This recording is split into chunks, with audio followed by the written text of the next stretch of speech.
کلا انہا تذکرہ، یہ لفظ بہت اہم ہے. تذکرہ، ذکرہ، تذکیر، فذکر بالقرآن، کیا معنی ہے اس کے؟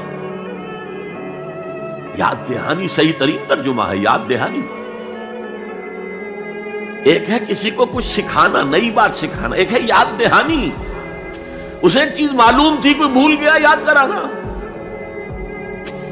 جیسے آپ کے کسی دوست نے آپ کو بہت قیمتی قلم دیا تھا، آپ نے اسے بہت سنبھال کر اپنے ٹرنک میں رکھ دیا. اب سال ہا سال ہو گئے، نہ دوست سے ملاقات، نہ وہ یاد. اچانک آپ نے کسی روز ٹرنک کھولا اور وہ قلم آ گیا، تو آپ کو دوست یاد آ جائے گا کہ نہیں؟ اسی لیے قرآن آفاق و انفس کے لیے آیات کہتا ہے. ہم اپنی آیات دکھائیں گے تمہیں، نشانی جس کو دیکھ کر تم ہمیں پہچانو گے. اور تذکرہ کا مطلب کیا ہے؟ پوٹینشلی ایمان ہر انسان کے دل میں موجود ہے. یہ جو روح جو ہمارے قلب کی مسکن نکید ہے، اس میں اللہ کی معرفت بھی ہے، اللہ کی محبت بھی ہے. البتہ ذہول کے پردے پڑ گئے ہیں، بھول اور نسیان طاری ہو گیا ہے. ہم دنیا ہی کے اندر گم ہو کر رہ گئے ہیں. ہماری ساری دلچسپیاں دنیا سے ہیں، لہذا ہماری توجہ ہی نہیں ہے. ورنہ ہر انسان کے دل میں یہ جو یہاں ہندوستان میں کہتے ہیں آتما اور پرماتما، آتما اور پرماتما کا تو تعلق بہت گہرا ہے. ابتدا میں بنا دی گئی تھی ارواح، جب ہم سب کے سب تمام انسان آدم سے لے کر اور تا قیامت جو انسان آئے گا دنیا میں، ان سب کی ارواح پیدا کر دی گئی. اور پوچھا گیا الست بربکم قالوا بلا، یاد ہے؟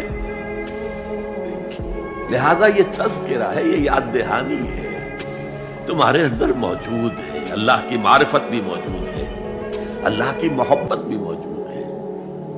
لیکن کلا بل ران علی قلوبہم ما کانوا یعملون، ان کے دلوں پر زنگ آ گیا ہے اب ان کے اعمال کی وجہ سے.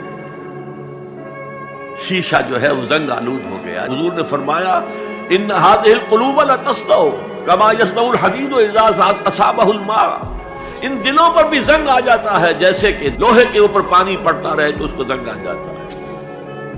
پوچھا گیا فما جلاؤها یا رسول اللہ، اے اللہ کے رسول ہماری تلواروں کو زنگ لگتا ہے، ہم پالش کرتے ہیں، سیکل کرتے ہیں، وہ پھر چمک اٹھتی ہے. تو دل پر اگر زنگ آ جائے تو اس کا علاج کیا ہے؟ دو چیزیں فرمائی، کثرت و ذکر الموت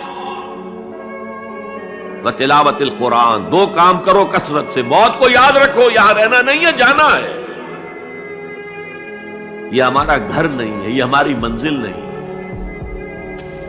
ہمارا اصل گھر جو حضور نے فرمایا انما الدنیا خلقت لکم وانتم خلقتم للآخرہ، یہ دنیا تمہارے لیے بنائی گئی، تم آخرت کے لیے بنائے گئے ہو. اسی لیے حضور نے فرمایا کن فی الدنیا کانک غریب عابر السبیل، دنیا میں ایسے رہو جیسے راہ چلتے مسافر ہو یا اجنبی ہو. اپنے بارے میں فرمایا مالی ولی دنیا، مجھے تمہاری دنیا سے کیا سروکار، انما مثلی کراکب استظل تحت شجرۃ ثم راح فترکا، میری مثال اس مسافر کی سی ہے جو ذرا سستانے کے لیے کسی درخت کے سائے میں بیٹھتا ہے تھوڑی دیر. وہ اس کا گھر تو نہیں ہے، اس کی منزل نہیں ہے، پھر وہ اس کو چھوڑتا ہے، اپنا راستہ لیتا ہے.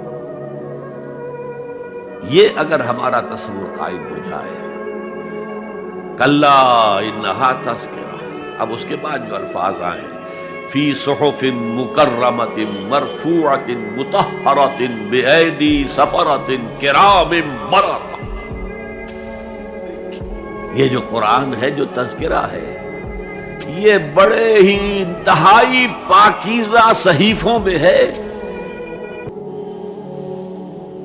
فی صحف مکرمۃ، بڑے باعزت، مرفوعۃ مطہرۃ، مرفوع بلند اور انتہائی پاک.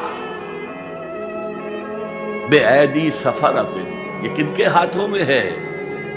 لکھنے والے وہ فرشتے. بایدی سفرۃ کرام بررہ، جو نہایت باعزت ہے، بہت وفادار ہے اللہ کے. یعنی اصل قرآن کہاں ہے؟ لوح محفوظ میں ہے. اصل قرآن کہاں ہے؟ ابھی اگلی جو پڑھیں گے ہم، کتاب مکنون، چھپی ہوئی کتاب کے اندر ہے۔ اصل قرآن کہاں ہے؟ وَإِنَّهَا لَفِي أُمِّ الْكِتَابِ لَدَيْنَا لَعَلِيٌّ عَظِيمٌ، یہ تو اس ام الکتاب میں